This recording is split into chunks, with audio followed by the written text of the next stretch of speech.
Hi guys, we're just going to have a look at friction and just look at the basic points and look at a very straightforward example just to illustrate the basics of friction and the coefficient of friction.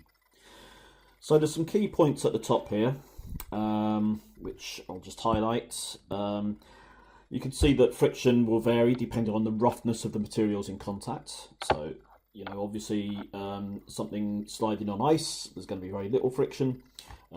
Whereas something trying to slide on sandpaper is going to find it a bit tougher. So we do have what's called a coefficient of friction, which helps us quantify how rough it is.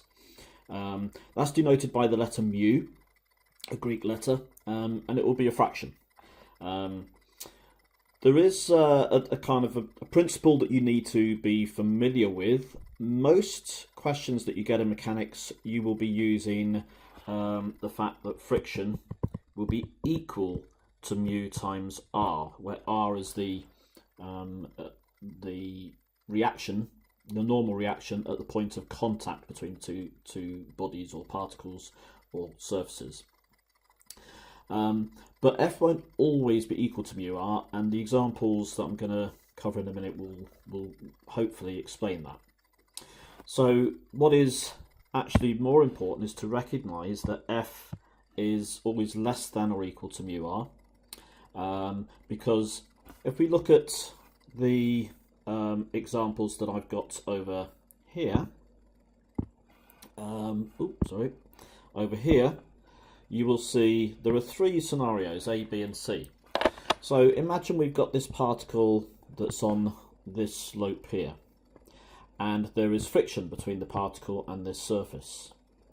Well, because this surface is sort of inclined at quite a small angle, the components of the weight acting down this surface is going to be quite small. So there's going to be quite a small force acting down. And probably in this case, the frictional force will be sufficient to hold it in place. If I go to part B now, to this one where the slope now has increased slightly, this particle could still be sitting in place, but actually the frictional force will be larger because it's needed to be larger in order to hold it in place, because now there's more of the component of the weight acting down the plane, and therefore you need a bigger frictional force to hold it in place to counterbalance that. But you're going to reach a point where the maximum friction, or what we call the limiting friction, is reached. So if we look at scenario C here, it's steeper again, and at this point maybe friction can't increase anymore because its maximum value has already been reached, and this particle will start sliding down the slope. Obviously there'll be a frictional force opposing it, trying to slow it down, but that force won't be sufficient to stop it sliding. So we've got to recognise that friction is only sufficient to hold it in place until it reaches its maximum value, in which case then it can't hold it back any further.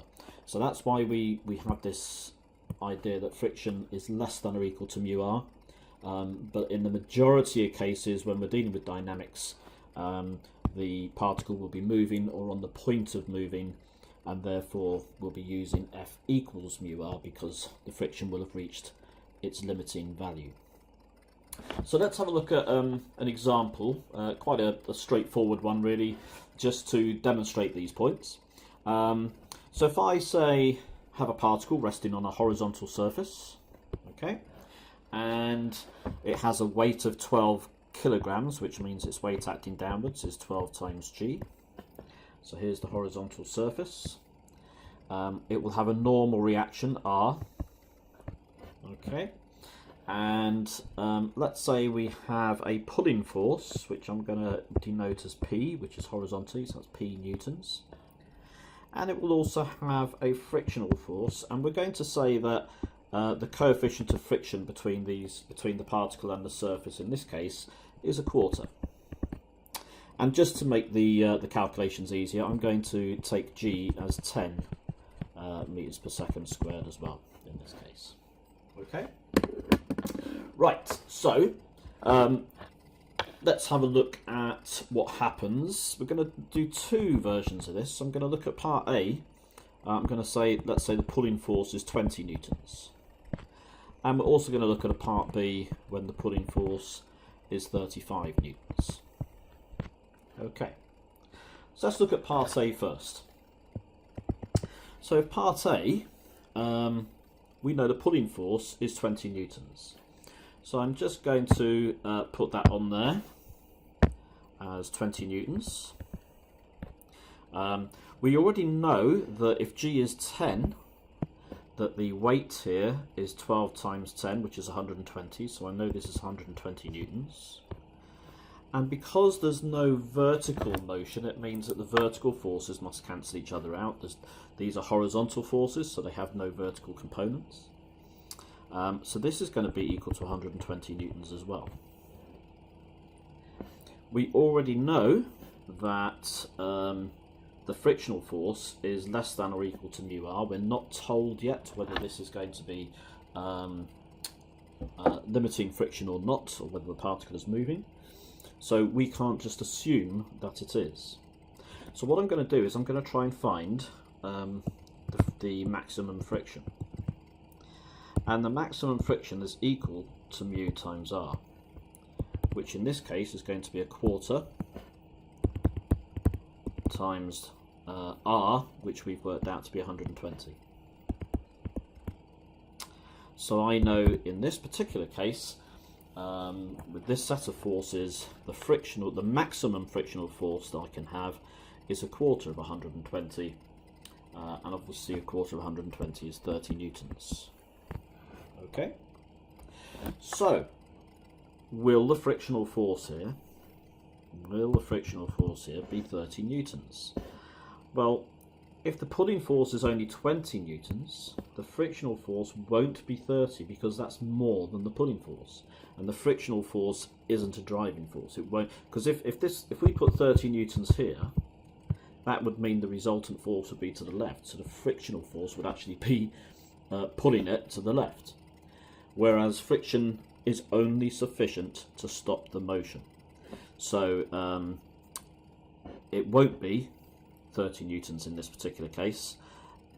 This will be a situation where F will be less than 30 newtons.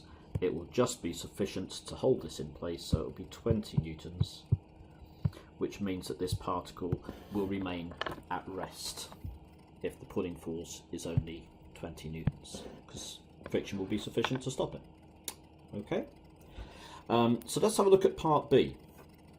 So we'll do this in a different colour, just so we don't get confused. So if we look at part B, the pulling force now is going to be, I'll just draw a very quick diagram. The pulling force now is going to be 35 newtons. We know that the weight is still 120 newtons and that the reaction is still 120 newtons. And we've already worked out that the maximum frictional force is 30 newtons. So because 30 newtons is less than 35 newtons, this time the frictional force will be 30 newtons and it won't be sufficient to stop this moving because we now have a resultant force to the right. So in this particular case we can calculate what the acceleration is. So this particle will be accelerating to the right because there's a resultant force. So using F equals ma, Newton's second law, we now have 35 minus 30 is equal to the mass, which was 12, times the acceleration. So 5 is equal to 12a. So we can see that the acceleration is 5/12 meters per second squared. Okay.